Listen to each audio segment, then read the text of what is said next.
Good morning. My name is Sridhar GR, Assistant Professor, Government First State College, Kolar. Today, I am going to discuss moment of inertia for first BSc second sem.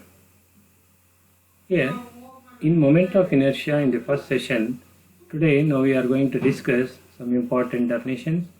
That is, definition of rigid body, angular displacement, velocity and acceleration, relation between linear and angular quantities, and definition of torque. Here we will take three materials.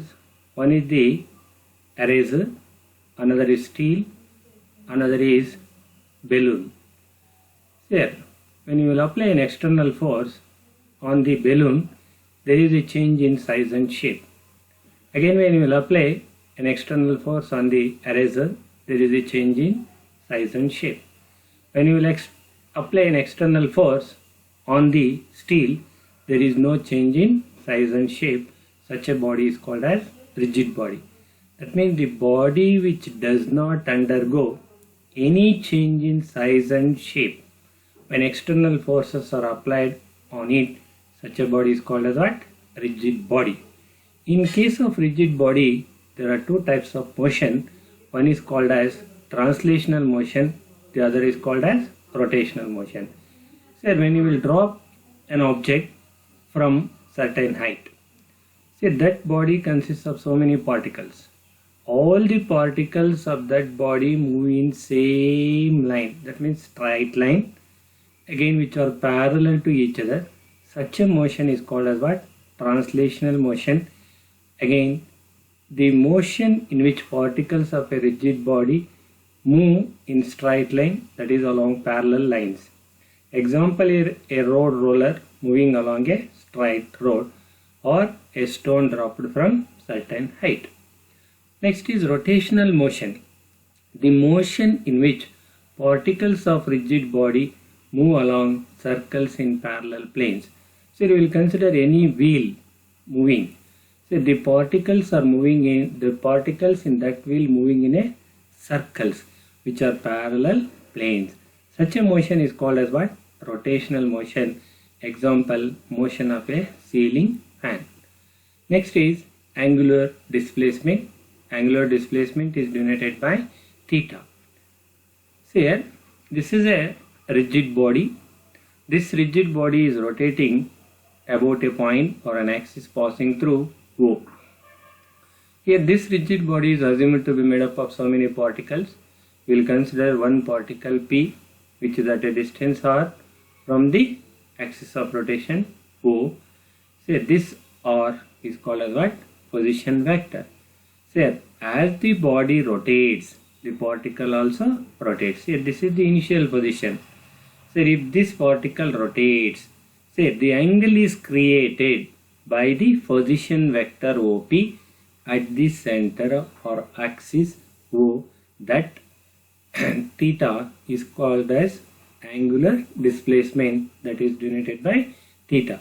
See the angle made by position vector R about the axis of rotation, which is the axis of rotation, O is the axis of rotation, is called angular displacement, which is denoted by theta.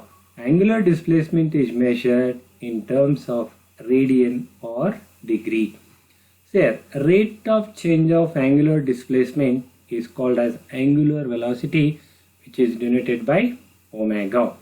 Here, angular velocity is given by omega is equal to rate of change of angular displacement, that is d theta by dt.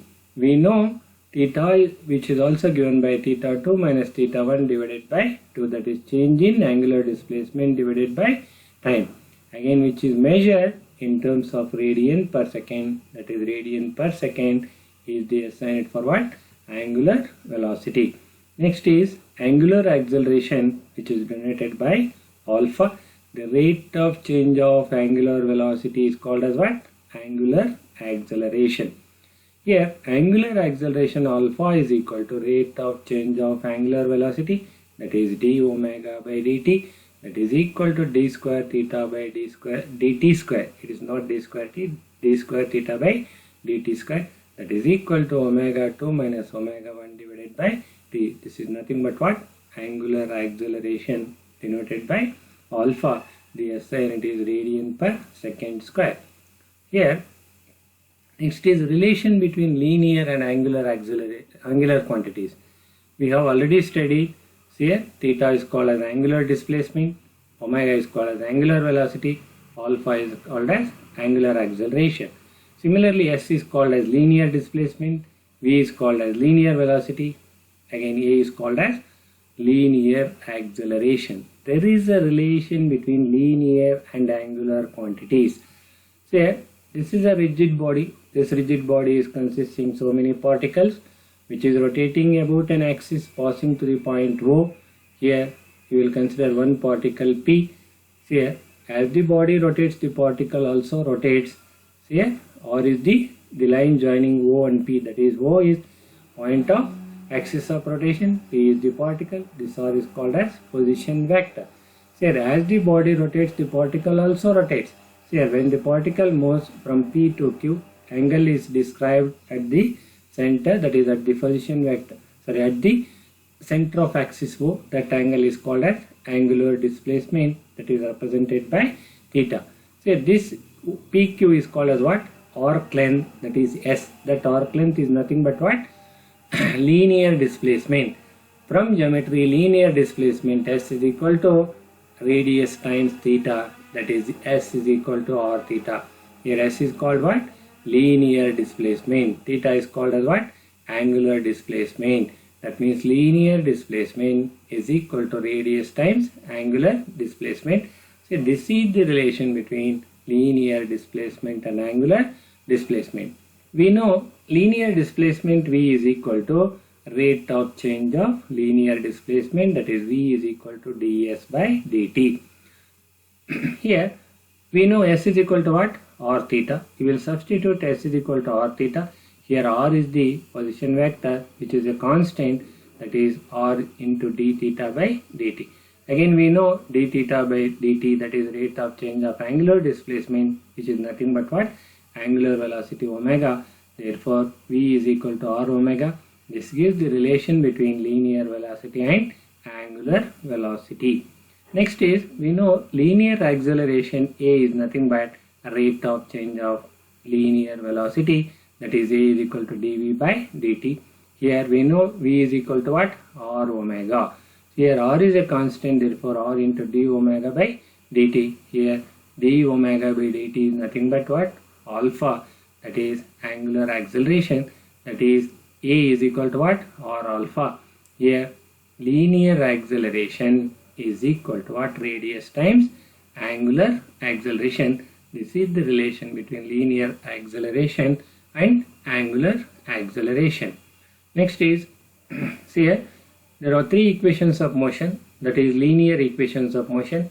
V is equal to V naught plus AT, S is equal to V naught T plus half AT square, V square minus V naught square is equal to 2AS. Similarly, in case of angular motion, it is given by angular equations, that is omega is equal to omega naught plus alpha t, theta is equal to omega naught t plus half alpha t square, omega square minus omega naught square 2 alpha theta. Here V is the final linear velocity, V naught is the initial velocity, A is the acceleration, T is the time, S is the linear displacement, A is nothing but what? Acceleration. Here omega is called as final angular velocity, omega naught is nothing but initial angular velocity, alpha is the angular acceleration, T is the time, again theta is nothing but angular displacement. So next is torque. So when you will apply a force on the window pane or when you apply a force on the door. So when you will apply a force on the window pane, that window pane rotates. So that is nothing but what? Torque. That is turning effect of a force about the axis of rotation is called torque. So when you will apply a force on an object or one thing, that means that body rotates. That force is nothing but what? We will call that as torque. So it is measured as the product of force and the perpendicular distance of force from the axis of rotation. That is torque is measured as the product of force and perpendicular distance between the force and the axis of rotation. The SI unit of torque is Newton meter, that is it is measured as Newton meter. Again, torque is also given by tau is equal to force into perpendicular distance. This R is nothing but perpendicular distance between the axis of rotation and the force. Again, which is also given by torque tau is equal to I alpha. Here I is nothing but what? Moment of inertia. Again, alpha is nothing but angular acceleration. Thank you.